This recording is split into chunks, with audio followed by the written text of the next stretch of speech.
주안의 만나 4월 8일 금요일 묵상을 함께 나오도록 하겠습니다. 오늘 말씀은 출애굽기 2장 11절에서 25절 말씀으로요. 나의 시간, 하나님의 시간이라고 하는 제목으로 함께 묵상을 나누도록 하겠습니다. 어제 우리가 나누었던 개념들 중에서 세상이 나 중심으로 돌아간다라고 하는 생각을 버리는 것이 참 중요하다라고 말씀을 드렸습니다. 내가 세상의 주인공이 되어 내가 원하는 대로 모든 선이 합력하여 나를 향해 이렇게 움직여야 한다라고 하는 것은 위험한 생각이라고 말씀을 드렸죠. 젊은 사람들이 이런 생각들로 지배되어 있다가 사회에 나와가지고는 자신이 원하는 대로 현상이 이루어지지 않는 것들로 인하여서 조그만 것에도 좌절하고 문제 해결 능력을 발휘해야 할 때 그 힘을 발휘하지 못하면서 주저앉는 경우들을 우리가 보게 됩니다. 그리고 점점 이런 사회를 겪으면서 사회 구성원들은 누가 어떤 특정인이 주인공이 아닌 함께 맞물려서 서로의 장단점과 수많은 상황들이 엉켜서 함께 살아가는 존재들이다라고 하는 것들을 깨닫게 되죠. 그러면서 그로 인해 그동안 세상을 바라보던 시각들이 나 중심이 아니라 나 중심의 시각이 이제 사회라고 하는 더 넓은 폭으로 그 시각이 확장되는 것을 그 과정들을 우리가 거치게 됩니다. 그런데 이런 과정들을 기독교 세계관 안에서 잘 보내지 않으면 자칫 잘못하면 이런 현상들 앞에서 허무주의와 같은 잘못된 사상들이 들어와서 그 사람의 삶을 이렇게 망치게 되는 경우들이 있어요. 90년대 많은 젊은이들이 음악과 함께 이 속으로 들어갔습니다. 또한 그 전에 니체가 표명한 신은 죽었다라고 하는 허무주의의 발언 또한 수많은 사람들의 삶의 방향을 잃게 하였죠. 오늘 모세의 모습을 보면 분명 이러한 위험성이 있습니다. 그가 40세가 되었을 때에 그의 민족을 생각하며 했던 그 의로운 한 행동이 인생 중에 최고의 자리에 있던 그를 바닥 중에 바닥으로 내려가게 했거든요. 그리고 그는 그의 처지를 자기 아들의 이름으로 만들면서 내가 이방 땅에서 나그네가 되었다라고 하는 그 개념 아래서 한탄의 삶을 시작을 합니다. 모세가 한 번은 나가서 자기 동족들이 고되게 노동하는 것을 봅니다. 그때 애굽 사람이 히브리 사람을 때리는 것을 보게 돼요. 그러면서 그 상황을 보고는 좌우를 살펴 사람이 없음을 보고 그 애굽 사람을 쳐서 죽입니다. 그리고 모래 속에 감춥니다. 애굽의 모든 군사훈련을 받은 그 모세가 사람을 하나 죽이는 것은 어려운 일이 아니었을 것입니다. 모세가 좌우를 살펴서 사람이 없음을 보고 이 애굽인을 죽인 행위는 모세 자신에게 있어서는 어느 정도 스스로 이 일을 마무리할 수 있을 거라고 한 나름의 자신감이 있는 행위였어요. 그런데 다음날 히브리 사람들끼리 싸우는 그 자리에서 그들을 말리는 중에 자신이 행한 행위를 이 사람들이 알고 있음을 듣게 됩니다. 누가 너를 우리를 다스리는 자와 재판관으로 삼았느냐, 내가 애굽 사람을 죽인 것처럼 나도 죽이려느냐 라고 하는 그 소리를 듣게 되죠.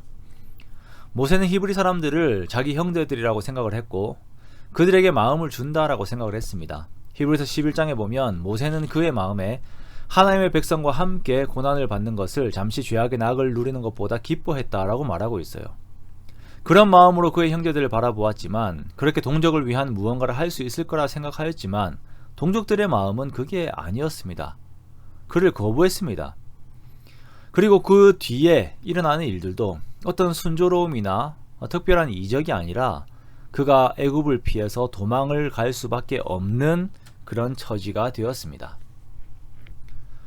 그의 전성기의 시간은 모세 자신이 생각했을 때에는 최고의 그리고 최선의 시간이었지만 하나님께서 생각하실 때에는 그 시간이 아닌 40년 뒤가 하나님의 때였어요.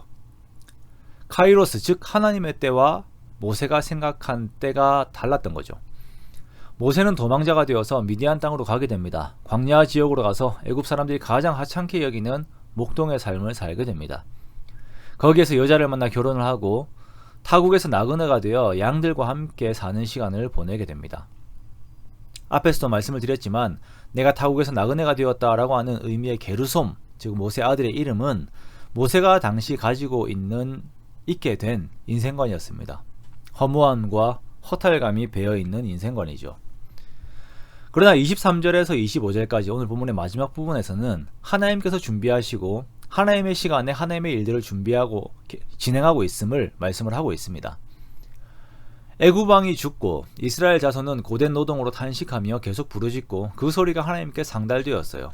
상달되었다라고 하는 것은 이제 하나님의 시간이 되었음을 의미합니다.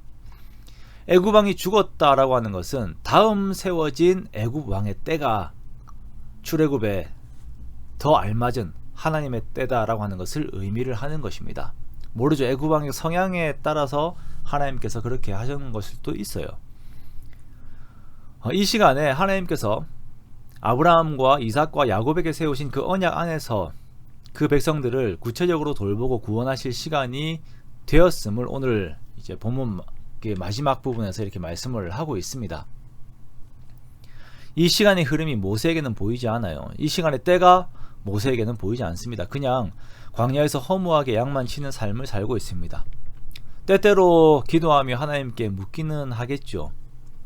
그냥 그렇게 살고 있습니다만 하나님의 계획과 때는 계속적으로 진행이 되고 있어요. 자, 하나님께서 우리에게 이 말씀, 이 두 가지 시간을 보여주시는 이유가 무엇입니까?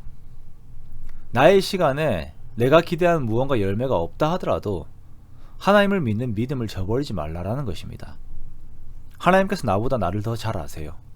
하나님께서 나보다 나의 사정과 상황을 더 잘 아시고 하나님께서 결정하시는 결정이 나의 결정보다 항상 옳습니다. 그러므로 나는 정말 겸손하게 하나님을 의지하고 그 뒤를 따르되 마음이 낙담하지 않은 상태에서 이미 이룬 자처럼 하나님을 의지하여 인생을 사는 것입니다. 의지할 바가 없고 소망이 없는 인생은 너무나도 초라하고 비참합니다. 내 계획이 이루어지지 않았다고 좌절하고 낭망합니다. 인생관이 그런 성격으로 됩니다. 그러나 하나님을 믿고 의지하는 자들은 그 마음이 지치지 않아요. 그러므로 살아계신 하나님을 계속 붙잡고 지치지 않는 마음으로 우리에게 주어진 하루하루를 생명력 있게 살아갑시다. 내가 나그네가 되었어도 여전히 하나님은 살아계시고 나의 하나님 되신다라는 그 고백이 저와 여러분에게 항상 함께 하시기 원합니다. 우리의 상황에서 눈을 돌려 하나님을 보십시다. 어린아이처럼 하나님을 바라보면서 하나님의 때를 기다리고 기도하며 주어진 삶에서 최선을 다하며 생명력 있게 살아가는 그러한 저와 여러분 되시기를 주님의 이름으로 축원합니다.